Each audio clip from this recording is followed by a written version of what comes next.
지금 우리가 제가 예를 들어서 div를 한 5개 정도 만든다 해볼게요. 5개 5개 만들고 div한테 얘는 너비는 한 150픽셀을 하고 높이는 한 150픽셀을 하고 그 다음에 백그라운드 컬러는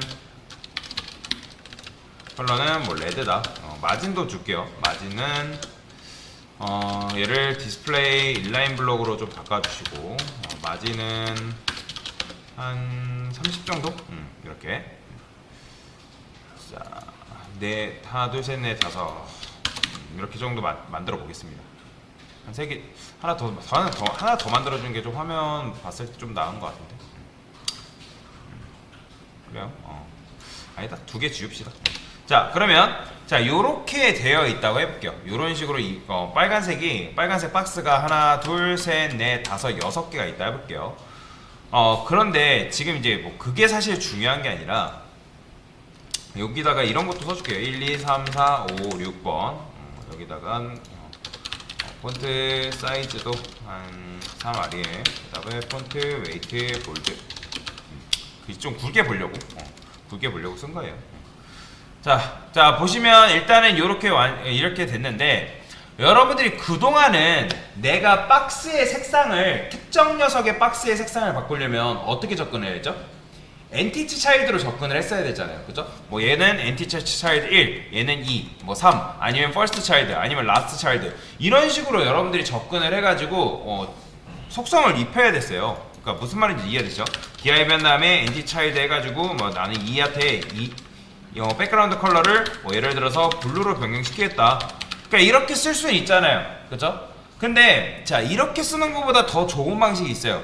NTH로 작업을 하게 되면 이건 뭐가 불편하면 이걸 안 쓰는 건 아니지만 이렇게 작업을 하게 되면 뭐가 불편하냐. 예를 들어서 여러분들이 이 div 이런 동일한 박스가 100개 있다 해볼게요.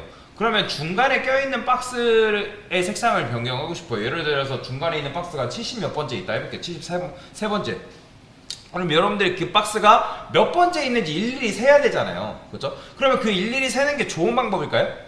굉장히 좋지 못하다는 거예요. 그러니까 NTH의 한계는 뭐냐면 여러분들이 first child, last child, 뭐 NTH 그러니까 적은 개수의 뭐 자식이 있을 때는 편한데 만약에 개수가 길어지고 내가 어떤 중간에 끼어있는 특정 녀석한테 접근하기가 굉장히 불편하다는 단점이 있다라는 거예요. 그래서 제가 저번에도 말씀드렸는데 이 HTML에는 기본적으로 HTML들이 가지고 있는 속성이라는 게 있거든요. 그러면 여기에 속성을 적어줄 수가 있는데, 자, 첫 번째 여기다가 클래스라는 속성을 적어줄 수가 있어요.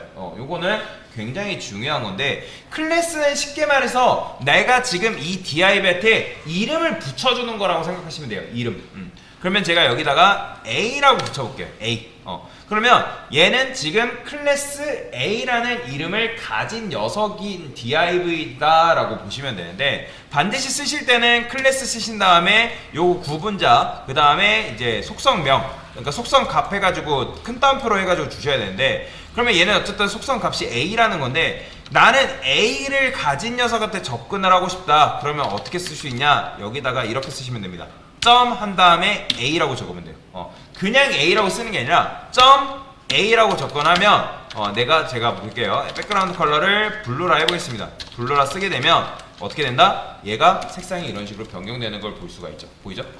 그러니까 여러분들이 원래라면 first child, last child, entity child 이런 식으로 접근해야 되는데 클래스를 여러분들이 부여하게 되면 내가 만약에 어떤 박스가 중간에 껴있어도 그 녀석의 클래스 이름이 예를 들어 B다, 뭐 C다, D다 이런 식으로 되어 있으면 그 녀석한테 그냥 콕 집어가지고 접근하는 게 가능하다라는 거예요. 굉장히 편하게 작업을 할 수가 있는 거죠. 자, 그러면 하나 더 해볼게요. 제가 이번에는 여기다가 클래스 얘는 B라고 써보겠습니다. 당연히 B라는 녀석한테 접근하려면 어떻게 한다? 반드시 여기다가 .B 이렇게 반드시 적어 주셔야 된다. 얘는 골드라 써보겠습니다. 그럼 B는 얘를 말하는 거예요. 그러면 얘의 색상을 이런 식으로 변경시킬 수 있네 라는 걸 알 수가 있죠. 자, 그 다음에 클래스는 중복으로 줄 수가 있습니다. 그러니까 무슨 말이냐면 제가 여기다가 클래스를 하나 더 이런 식으로 적어줄 수가 있다라는 거예요. 그러니까 A를 반드시 한 개만 적어줘야 된다는 건 아니에요. 그러니까 클래스 이름을 제가 연습하는 거기 때문에 A라고 짓고 B로 짓고 C로 짓는데, 이 이름은 여러분들이 한 번 정한다 해서 뭐 얘를 하나만 딱 하나만 써야 된다 그런 법칙이 있는 건 아니에요. 여러분들 여기다 A 썼다? 그럼 다른 곳에도 A를 동일하게 써줄 수 있다라는 거예요. 이해되시죠? 자, 그러면 A를 썼기 때문에 얘가 지금 색상이 이렇게 변하죠. 자, 그 다음에 여기다가 클래스를 하나 더 줄 수 있습니다. 클래스는 하나만 줄 수 있는 게 아니라 그 클래스 안에 더 줄 수가 있어요. 근데 그건 아셔야 돼요. 클래스하고 클래스 이름과 이름 사이에는 띄어쓰기가 반드시 있어야 됩니다. 띄어쓰기. 여기 붙여 쓰시면 이거는 그냥 단순히 AB라는 클래스 이름을 가진 녀석인 거고, 이렇게 쓰게 되면 A라는 클래스 이름, B라는 클래스 이름을 가진 녀석이라고 보시면 돼요. 근데 지금 보면 제가 여기다가 A를 쓰고 B라는 클래스 이름을 동일하게 두 개를 적어줬잖아요. 그죠? 그러면 지금 우리가 코드를 보게 되면, CSS 코드 보면 누가 제일 밑에 있죠? B라는 클래스 이름을 가진 녀석이 백그라운드 컬러로 해가지고 골드가 이미 들어가 있는 상태예요. 그러면 여러분도 아시겠지만 지금 뭐가 지금 중복돼 있죠? 백그라운드 컬러라는 게 중복돼 있단 말이에요. 그런데 지금 이 아까 준 녀석은 A라는 클래스 이름도 가지고 있고 B라는 클래스 이름도 가지고 있잖아요. 그러면 이런 경우는 어떻게 되냐면, 마찬가지로 동일한 값이 부딪힐 때 제가 이제 CSS는 누구의 손을 들어준다? 맨 마지막에 나온 녀석의 손을 들어주기 때문에 여기 보시면 이 골드의 색상이 들어가 있는 걸 볼 수가 있습니다. 그러니까 지금 A라는 녀석이 있고 B라는 녀석이 있기 때문에 이렇게 나오는데, 만약에 여러분들이 이 A라는 클래스 이름을 만약에 밑에다 적었어요. 이렇게. 그러면 이렇게 밑에 적으면 누구 속성 들어가는 거예요? 블루 들어가는 거예요. 블루. 얘가 먼저 적용된 다음에 그 다음에 블루라는 녀석이 적용이 된 거다라고 보시면 돼요. 그래서 이제 어떻게 쓰냐에 따라 다른데, 자, 근데 요거보다 요렇게 쓴 거보다 우선순위가 더 센 게 있어요. 여기다가 어떻게 쓸 수 있냐, 내가 지금 하고 싶은 거냐면 A라는 클래스 이름도 가지고 있고 B라는 클래스 이름도 동시에 가지고 있는 녀석을 선택해가지고 그 녀석한테는 다른 색상을 부여하고 싶다는 거죠. 그러면 여기다 어떻게 쓸 수 있냐, .A, .B라고 써주면 돼요. 이게 바로 뭐냐면 A라는 클래스 이름도 가지고 있고 B라는 클래스 이름을 가진 녀석을 내가 선택하겠다. 그래서 여기다가는 오렌지를 할게요. 오렌지. 그러면 누구 속성이 들어간다? 얘가 속성이 들어가. 그러면 강사님, 얘는 그러면 AB라는 녀석이 있다 해도 얘를 맨 마지막에 이렇게 선언하면 나중에 온 녀석이 속성이 들어가는 거 아니에요? 아니에요. 얘도 얘들 간의 우선순위라는 게 있기 때문에 이렇게 쓴 게 우선순위가 더 높습니다. 그냥 단일화되게 A 또는 B 이렇게 쓴 것보다 A라는 클래스 이름, B라는 클래스 이름을 동시에 가진 녀석 선택한다. 요게 더 우선순위가 세요. 자, 그 다음에 이거보다 더 우선순위가 더 센 게 있는데, 제가 이번에는 여기다가 내부라고 써볼게요. 이번에는 이 녀석은. 자, 그 다음에 당연히 내부라 쓰게 되면 디자인이 깨지니까 내부라고 써주고요. 자, 내부라는 녀석을 이렇게 선택을 할 건데, 제가 여기다가 클래스 마찬가지로 A, B라고 써볼게요. 그러면 A, B라고 쓰게 되면 이 녀석이 선택이 돼서 얘도 색상이 바뀌겠죠? 그죠? 근데 이거보다 더 우선순위가 더 센 건 뭐냐면, 여기다가 이렇게 쓸 수 있습니다. 앞에다가 내부라고 쓰게 되면 이건 뭐냐면, A라는 클래스 이름, B라는 클래스 이름을 동시에 가진 녀석인데 그 녀석의 태그가 뭐다? 내부다. 그래서 내부인 녀석한테는 뭐 네이비로 색상을 바꾸겠다. 이렇게 하게 되면 이 녀석의 색상이 바뀌는 거죠. 그래서 얘가 우선순위가 더 세다고 보시면 돼요. 그러니까 앞에 태그까지 붙으면 좀 더 디테일해지기 때문에 그 녀석의 우선순위가 더 높아진다. 그냥 그래서 우선순위의 순서는 얘가 제일 낮고요. 그 다음에 얘가 높고 그 다음에 얘가 제일 높다라고 보시면 돼요. 그래서 얘 속성이 들어간 거예요. 얘를 뭐 여러분들이 여기다가 적어놔도 어떻다? 이 녀석의 속성이 지금 그대로 유지되는 걸 볼 수 있죠. 왜 그렇다? 이 녀석의 우선순위가 가장 세기 때문에 이 녀석의 속성이 지금 반영이 된 거다라고 보시면 됩니다. 그래서 클래스는 요 정도만 여러분들이 알아도 사실 충분하고요. 자, 그 다음에 여기다가는 이제 뭘 해볼 거냐면, 자, 이번에는 뭐 하나 더 써볼까요? 그냥 하는 김에. 자, 얘는 C라고 해볼게요. C라고 해볼게요. 그냥 자, 클래스 이름은 이제 뭐 ABC 이렇게 줬는데 제가 이번에는 블랙이라고 적어볼게요. 블랙. 클래스 이름은 뭐 AB. 사실 실무에서는 이렇게 짓지 않고 이름을 사실 잘 지어야 되거든요. 여러분들이 이런 거라 보시면 돼요. 뭐 뭐 자식이 있는 분들이 계실지 모르겠지만 뭐 자녀가 있다 했을 때 뭐 자녀의 이름을 뭐 김개똥, 김똥개, 뭐 이렇게 이상하게 짓는 사람 없잖아요, 그쵸? 하물며 강아지 이름도 뭐 콩이야, 뭐 보리야, 뭐 이런 식으로 정성 들여 지어주는데 마찬가지로 클래스 이름을 지을 때는 실무 가면 이 녀석의 역할이 뭐냐에 따라서 클래스 이름도 사실 정확하게 지어주셔야 됩니다. 제가 지금 여기다가 블랙이라 쓴 이유는 요 녀석의 색상을 좀 블랙으로 변경시켜 줬으면 좋겠다 해가지고 블랙이라 지은 거기 때문에 여기다가 블랙 이렇게 써볼게요. 그러면 백그라운드 컬러를 나는 블랙으로 변경시키겠다. 그러면 이렇게 하는 것도 가능하다라고 아시면 되고요.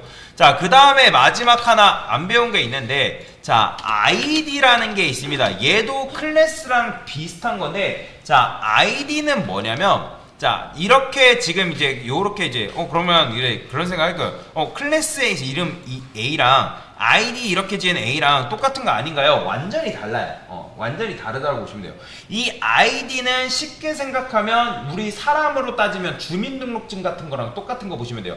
주민등록증이 중첩되어 있는 사람이 있나요?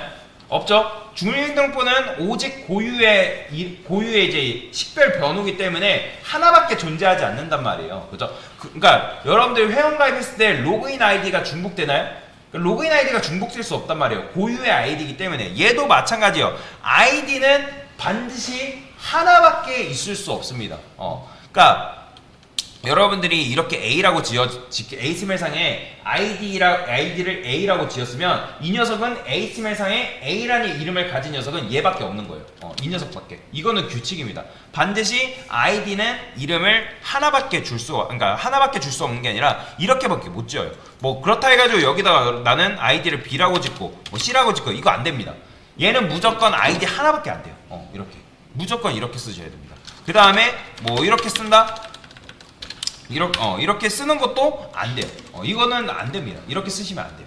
무조건 ASML상에 A라는 아이디를 가진 녀석은 하나밖에 존재해서는 안 됩니다. 하나 이상 존재할 수가 없어요.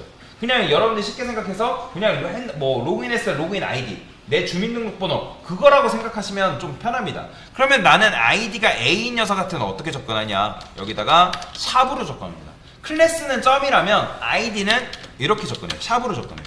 자, 얘는 이번에는 퍼플이라 써볼게요. 퍼플. 이렇게 쓰게 되면 이 녀석이 색상이 이런 식으로 변경되는 걸 볼 수가 있고요. 그 다음에 얘보다 좀 더 이제 우선순위가 높은 건 누구냐면 얘도 마찬가지예요. 앞에다가 div라고 쓰게 되면 이거는 div면서 A라는 아이디를 가진 녀석이다 라고 보시면 돼요. 제가 여기다가는 뭐랄까요, 뭐 라이트 그린이 있나? 그냥 이렇게 쓸게요. 이런 식으로. 그러면 색상이 이런 식으로 바뀌죠. 왜냐면 얘가 지금 우선순위가 더 높기 때문에 이런 식으로 색상이 바뀐 걸 볼 수가 있어요. 자, 그래서 정리를 하겠습니다. 자, ASML에는 이런 식으로 이름 붙여주는 게 있는데, 이름 붙여주는 걸 쉽게 생각해서 클래스라고 생각하시면 됩니다. 근데 이제 클래스 같은 경우는 중복이 가능하다, 불가능하다? 가능합니다. 그리고 클래스 이름을 여러 개 주는 것도 가능합니다. 그리고 클래스로 접근할 때는, CSS에서 클래스로 접근할 때는 점 한 다음에 클래스 이름을 반드시 붙여주고요. 그 다음에 나는 좀 더 우선순위가 높은, 즉 동시에 클래스 이름을 가진, 그러니까 여러 개 클래스 이름을 가진 녀석을 선택하겠다 하면 그 클래스 이름을 모두 적어준 다음에 이렇게 쓰는 것도 가능하고요. 얘보다 우선순위가 높은 건 이렇게 내부라는 녀석이 붙었을 때 뭐 태그 이름을 붙여주게 되면 얘가 좀 더 우선순위가 더 높아진다 라고 생각하시면 되고요. 그 다음에 실무에서는 실제로 클래스 이름을 좀 더 디테일하게 적는다 라고 생각하시면 되고, 그 다음에 아이디는 ASML상에 무조건 하나밖에 존재하지 않는 녀석이다. 그래서 중복이 불가능합니다. 그 다음에 여기다가 아이디 값을 뭐 여러 개 입력하는 것도 불가능해요. 무조건 하나밖에 적을 수밖에 없다 라고 생각하시면 돼요. 그래서 아이디 속성은 그냥 유일이라고 보시면 돼요. 유일하게 쓰이는 녀석이다. 그 다음에 클래스는 뭐 반복적으로 쓰이는 유형들을 클래스로 쓴다라고 생각하시면 됩니다. 그래서 클래스와 아이디에 대한 개념에 대해서 설명드렸습니다. 네, 됐습니다.